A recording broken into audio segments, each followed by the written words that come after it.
a ver, Infocor, ¿cómo fue que pasó esto, digamos? Lo primero es el nacimiento, que para mí es una de las etapas más lindas de cualquier proyecto, es donde uno cree que todo es posible, menos los recursos que necesita. Pero todo lo demás es posible vender, es posible todo, es posible hacer lo que uno cree, menos los recursos que precisa. Pero es la parte más linda porque la pasión es lo que hace que todo eso, digamos, no nos imponga un límite para animarnos a emprender. En mi caso, el nacimiento fue cuando yo tenía 21 años, no el mío, pero el de la empresa, y bueno, se daba una historia que después voy a contar, que es la historia personal, y a los 21 años tuve la oportunidad de encontrarme con una persona de Microsoft en un pasillo, cuando Microsoft era distinto a lo que soy. Todavía no tenía oficinas en Uruguay, recién había abierto en Argentina. Y bueno, se dio ahí la casualidad de que a mí me gustaban mucho Word, Excel, sabía bastante de la planilla de cálculo y vi la oportunidad de poner un centro de educación, pero no tenía recursos, lo único que tenía era un auto, que es para lo que había trabajado durante muchos años porque me encantaba tener mi auto propio. Entonces vendí mi auto y me fui a vivir al local donde pusimos Infocorp. Ahí me llevé el colchón, me llevé el microondas, me instalé en el baño, tenía un solo baño, o sea que yo me tenía que levantar temprano para bañarme antes de empezar a dar clase, porque si no llegaban los clientes y me encontraba en el baño, digamos, no era algo muy adecuado. Y nació Infocorp, que fue un centro de educación. Yo básicamente me iba a dedicar a dar clases, y daba clases de Excel, de Word, a empresas,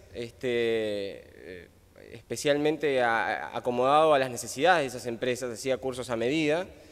Y bueno, nacimos dos personas, digamos, había una recepcionista, yo daba cursos y así nació la historia que después, como toda historia, empezó y fuimos evolucionando, digamos. Evolucionar para mí es empezar a darnos cuenta que los clientes no querían cursos.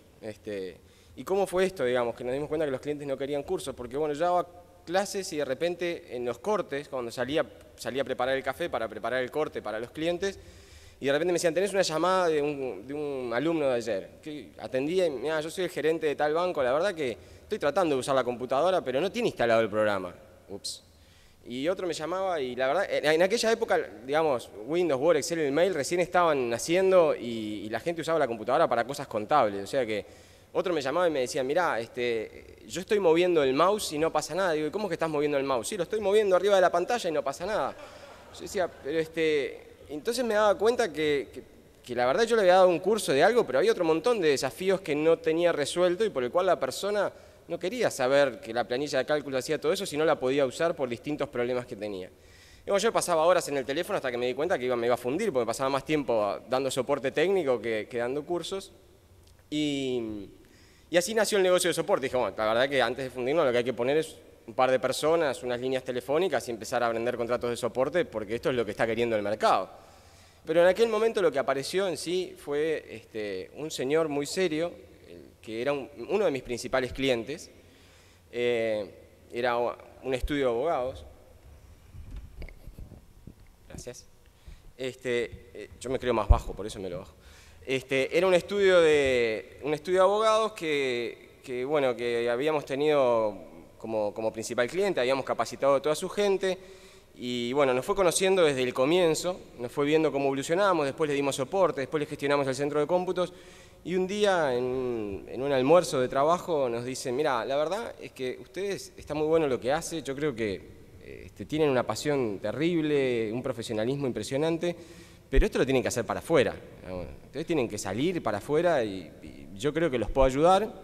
¿Qué es lo que precisás? Yo, la verdad, no sé, de plata. Y bueno, la verdad es que si bien hubo una inversión en ese momento, lo que más nos dio fue confianza. De darnos cuenta que uno de nuestros principales clientes estaba dispuesto a aportar y a asociarse con nosotros para ayudarnos en este proceso sin entender nada de tecnología. Es más, no había ido a la oficina más de 2 o 3 veces y nunca conoció nada de la oficina. Lo que conocía era la gente que iba y la pasión que esa gente tenía por hacer las cosas. Y ahí empezó todo un proceso del 99 de profesionalizar la empresa. Ahí sí dijimos, si queremos salir al exterior, no se puede salir al exterior sin tener una buena carpeta de marketing. Entonces empezamos con el marketing.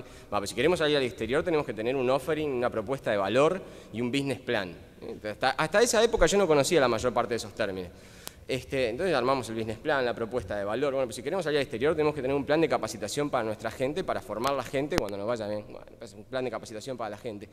Y nos fuimos profesionalizando y yo creo que teníamos miedo porque nunca nos sentíamos preparados, digamos. Seguíamos y decíamos, y nunca llegaba la hora de salir al exterior. Siempre pensábamos que nos faltaba algo para salir a competir en el exterior. Hasta que, y no les voy a hablar de esto a ustedes, llegó la crisis, digamos, ¿no? En el 2002 llegó la crisis, Argentina, Uruguay.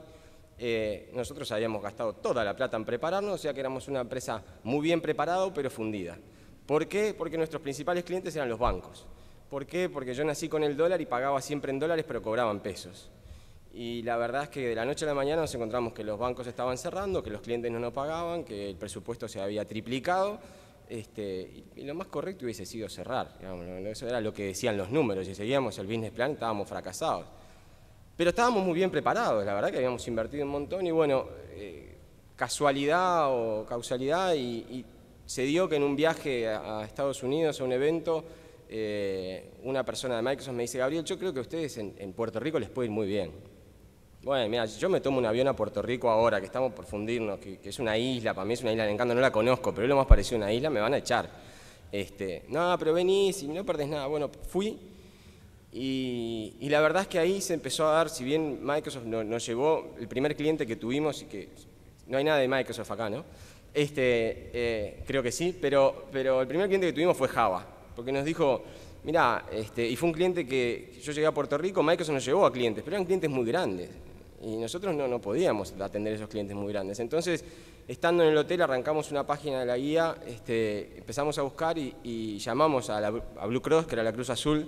Nos atendió una persona, dijo, mirá, la verdad es que yo no sé bien dónde queda Uruguay, pero yo tengo un montón de proyectos chiquitos y con yo los pruebo. Y si hacen bien después vuelven. Y me dio el proyecto, era Java. Y dije, nunca hicimos nada en Java, era solo Microsoft. Yo, ¿no? Está bien, le dije, ¿no? Digamos, lo hacemos. Y lo hicimos.